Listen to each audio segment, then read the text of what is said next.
Warahmatullahi wabarakatuh. Al-Fatihah.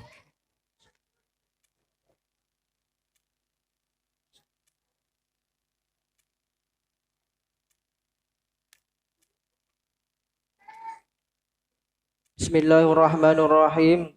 Qala al-muallifu rahimahullahu ta'ala wa nafa'ana bihi bi'ulumihi fid dharaini amin ya rabbal alamin. Hadis ke-9 Kitab Arba'in An-Nawawiyah. Bismillahirrahmanirrahim. An Abi Hurairah Abdirrahman bin Sahri radhiyallahu an qala.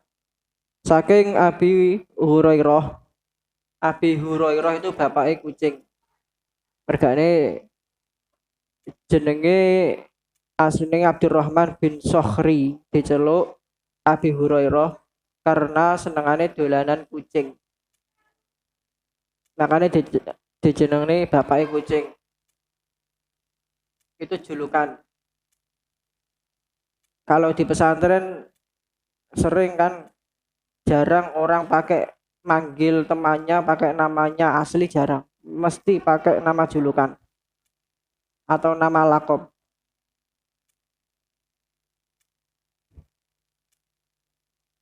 Istrinya Kanjeng Nabi Sayyidina Aisyah panggilannya Humairah, yang kemerah-merahan pipinya.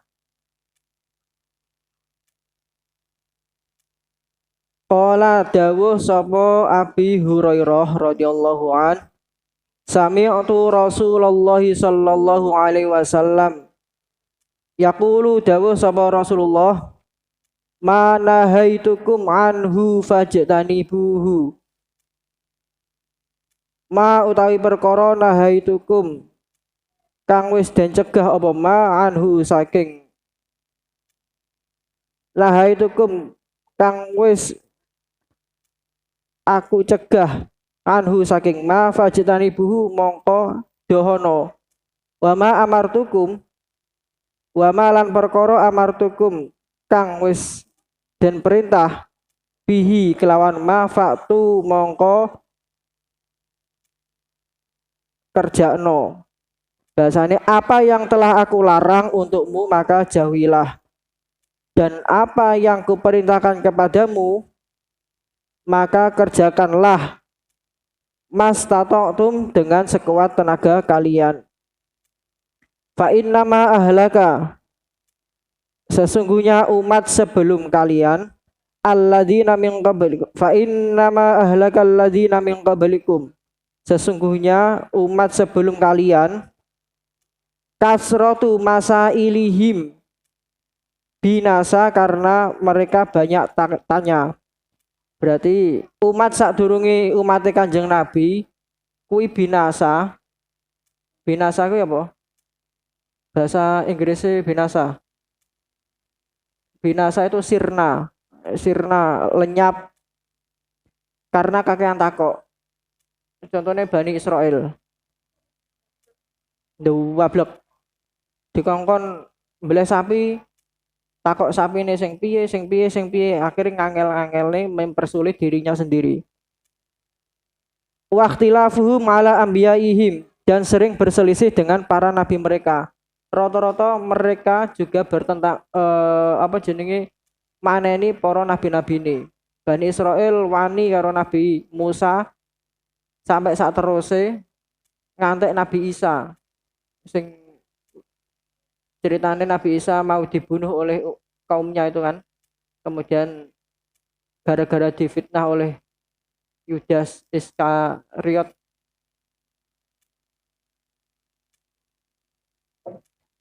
Rawahu Bukhari wa Muslim, diriwayatkan oleh Imam Bukhari dan Imam Muslim. Hadis ini menjelaskan tentang beberapa hal, diantaranya perkara yang dilarang oleh Rasulullah, digaris bawahi ya, yang dilarang. Hanya yang dilarang. Perkara yang dilarang oleh Rasulullah SAW adalah haram, mutlak haramnya, dan tidak boleh dilakukan kecuali kalau darurat atau ada uzur. Contohnya makan bangkai ketika dalam keadaan darurat karena mungkin di dalam hutan. Jarene apa ngene kae? Bahasane wong sing pendaki-pendaki gunungnya apa sini? Pendaki gunung namanya apa? Ya pendaki gunung biasanya mendaki gunung kan biasanya nginap-nginap kehabisan bekal. Di situ nggak ada makanan yang halal, adanya yang haram-haram. Makanya boleh dimakan jika apabila dia tidak memakan makanan tersebut, bangkai tersebut menyebabkan kematian. Tapi makanya hanya sekadar untuk hidup saja, gak oleh berlebihan. Contohnya itu biasanya tentara-tentara itu yang pelatihan-pelatihan atau pendidikan yang ingin kenaikan tingkat tertentu, itu biasanya ujiannya tidur di hutan selama beberapa hari, tidak dikasih bekal apapun.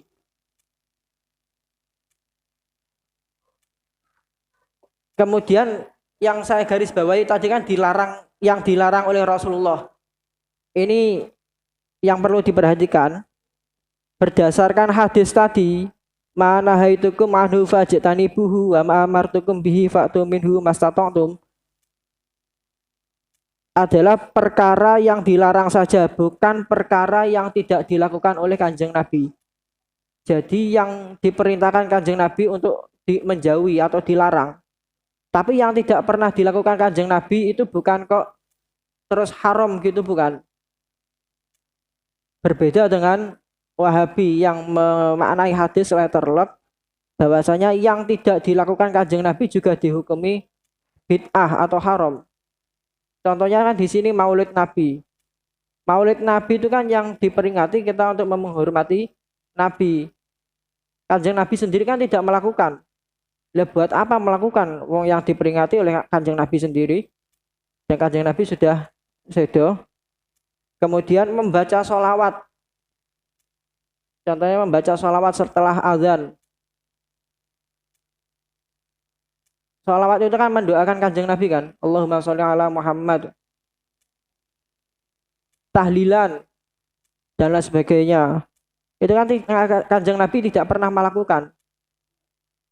Tapi kan ya jelas tidak melarang karena Kanjeng Nabi tidak melakukannya dan tidak ada larangan.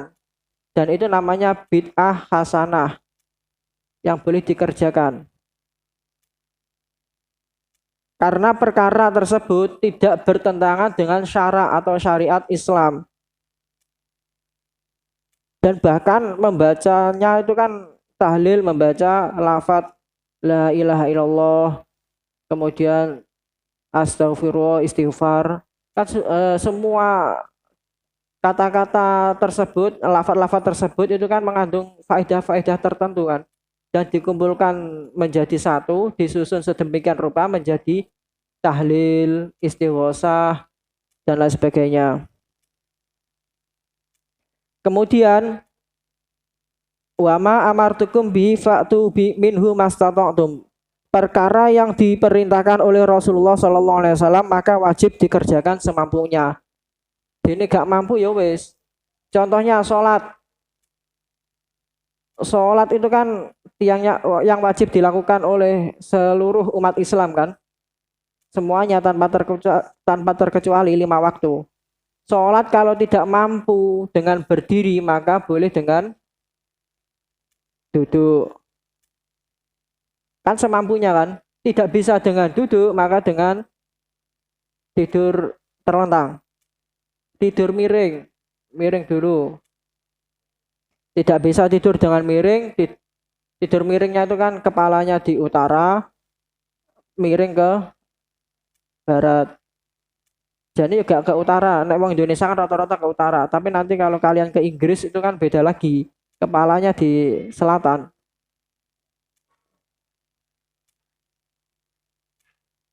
Ya alhamdulillah kita tinggal di Indonesia yang mana puasanya cuman mulai jam 4:30 sampai jam 5:30 ya. Berapa jam kira-kira? 5, 6, 7, 8, 9, 10, 11, 12, 13, 14, 15, 16, 17, 8 jam setengah ya, atau 9 jaman. Tapi kalau kalian di Eropa itu sahurnya itu jam 3 pagi itu sudah sahur sampai nanti jam 9 malam. Tapi tergantung musimnya. Kalau Indonesia standar. Sayangnya sampai gurung tahun yang Eropa orang.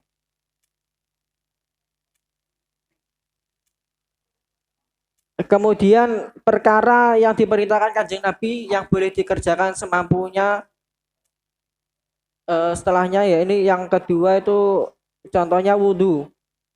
Seseorang apabila tidak mampu membasuh semua anggota wudhu, maka boleh membasuh anggota yang bisa dibasuh saja. Contohnya bar kecelakaan, tangan ini diperban, gak oleh dibasuh, ya gak usah dibasuh dengan tayamum juga boleh. Ataupun isu-isu ini kayak wadem hawane ngene iki kan. Subuh-subuh ngene iki sawane wadem gak kuat banyu demek banyu langsung wahing-wahing boleh dengan tayamum. Karena darurat. Tapi ya diusahakan pakai banyu, pakai air. Tapi kalau airnya itu mendekati seperti es, apalagi biasanya kalau di Dieng, pernah ke Dieng? Belum. Di Dieng ketika musim kemarau, pagi hari itu embunnya tuh namanya embun upas. Embun yang menjadi es batu. Kalau kalian penduduk Wage ke sana, ya langsung beku. Maksudnya nggak kuat dengan cuaca kayak tersebut, maka boleh dengan tayamum. Karena itu perkara-perkara darurat. Kemudian zakat fitrah, ini dilungkas zakat fitrah. Sampai mungkin tanggungannya cek melok wong tua ya. Zakat fitrah apabila memiliki 5 tanggungan zakat fitrah. Caranya contohnya bapak ibu anake loro telu, anake telu. Kan 5. Dan kondisi keuangan nggak ada ataupun di bawah standar ekonomi yang berkecukupan.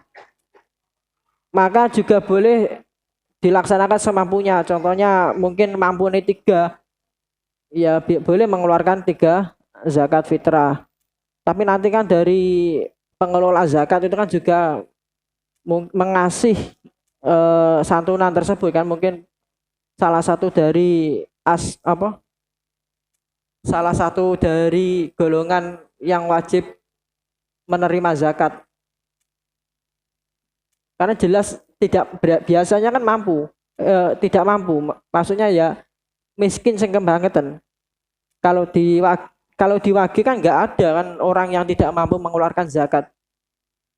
Rata-rata punya sawah semuanya, nggak punya sawah yang ngasak.